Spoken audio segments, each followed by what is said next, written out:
Beneath these peaceful fields, thousands of men waited for an event that would change the course of war.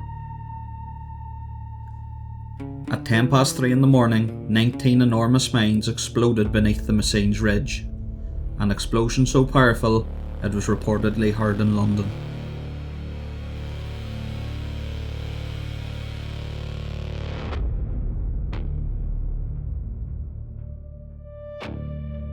Today we're following the story of this battlefield, the Irish soldiers who fought here, and the scars that still remain more than a century later. This is Messines Ridge, one of the most remarkable battlefields of the First World War.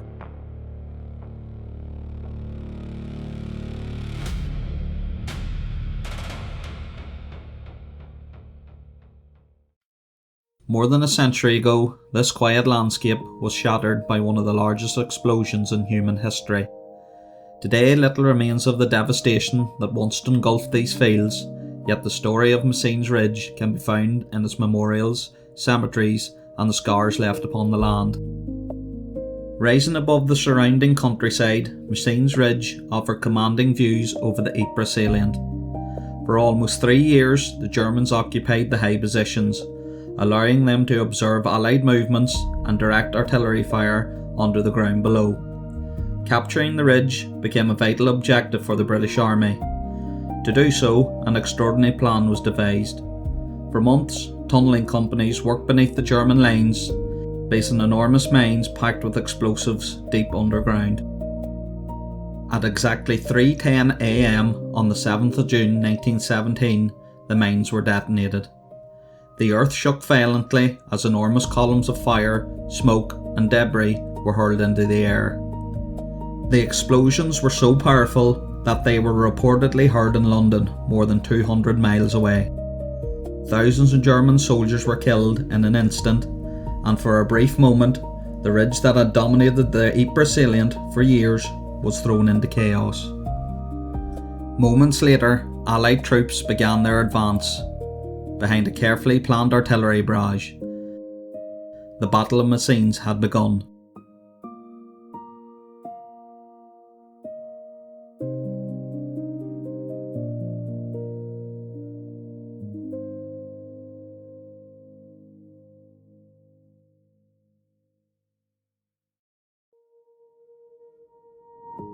One of the largest of these explosions occurred here at Spanbroek Molen, creating the crater we see here today, now known as the Pool of Peace.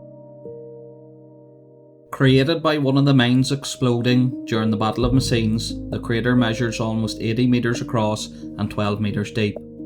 Over time, it filled naturally with water and became the tranquil place we see here today. Yet beneath these calm waters lies a powerful reminder of the devastation that once engulfed these fields. And it is believed that many of the soldiers killed in the explosion still remain here. Today the Pool of Peace serves as both a battlefield scar and a place of remembrance. Yet while the craters and scars of battle still mark this landscape, Messines is remembered for far more than the violence that once shook these fields. Just a short distance away from the Pool of Peace stands a memorial dedicated to the Irish soldiers who fought and died here, and to the spirit of remembrance and reconciliation that endures to this day.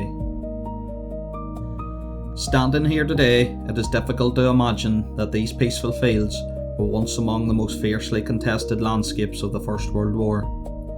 The Island of Ireland Peace Park was officially opened in 1998 and serves as a memorial to all the Irishmen who fought and died during the Great War. At its centre stands this round tower, inspired by the ancient towers found throughout Ireland. The park commemorates the soldiers of both the 16th Irish Division and the 36th Ulster Division, men from different traditions and backgrounds who fought side by side here in Messines in June 1917. At the time when Ireland itself was deeply divided, these men shared the same hardships, faced the same dangers, and made the same sacrifices on the battlefields of Belgium. Today the Peace Park stands not only as a place of remembrance, but also as a powerful symbol of reconciliation and enduring hope for peace. And perhaps nowhere is that message better illustrated than in a small cemetery nearby, where one young soldier's story reminds us that in death, the divisions of the past matter far less than the sacrifices that were made.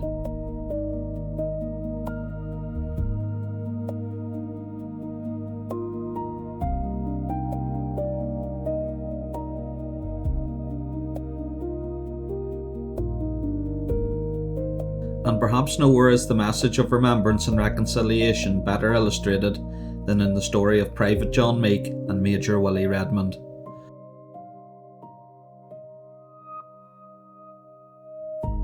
Before the war, Ireland had been deeply divided over the question of Home Rule. By the time of the Battle of Messines in June 1917, the Easter Rising had already taken place, and events at home were pushing Ireland even further apart.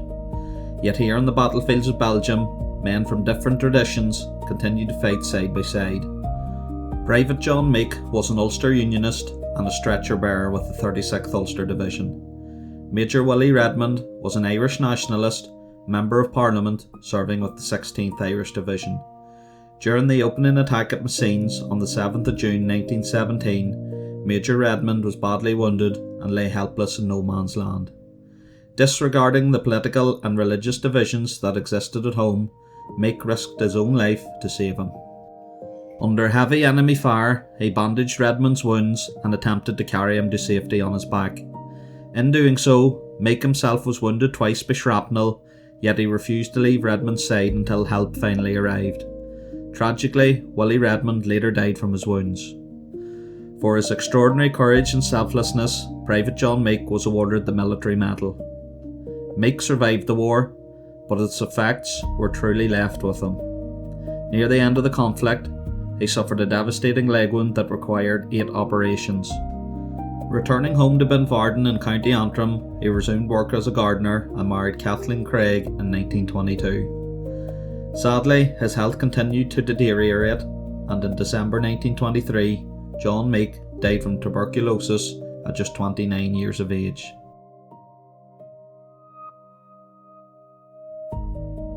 The story of John Meeke and Willie Redmond remains one of the most powerful examples of humanity overcoming division. For a brief moment on these battlefields, it seemed possible that the shared sacrifices of war might help bring reconciliation and a new future for Ireland. Sadly, history would take a different course. In the years that followed, Ireland was partitioned, the Irish Free State was established, and the divisions that both men had hoped to overcome would continue for generations. Today their story endures as a powerful symbol of remembrance, reconciliation, and the hope that even in the darkest of times, compassion and humanity can still prevail. More than a century has passed since the guns fell silent at Messines. Today the craters have filled with water, the trenches have disappeared beneath the fields, and peace has returned to this corner of Belgium. Yet the stories of those who fought here continue to endure.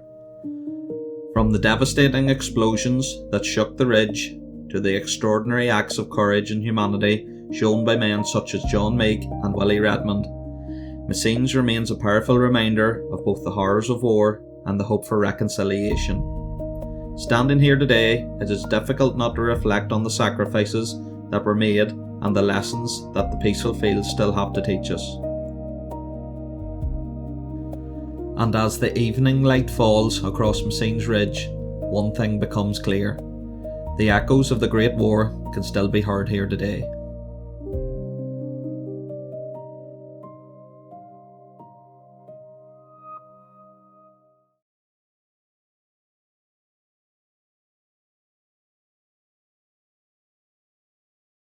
Thank you for watching. If you've enjoyed joining me on this journey through the battlefields of France and Belgium, please consider liking the video and subscribing to my channel. I'm only just beginning my journey here on YouTube, and your support is greatly appreciated. Join me next time as I continue exploring the battlefields, memorials and stories of the First World War. Until then, thank you for watching.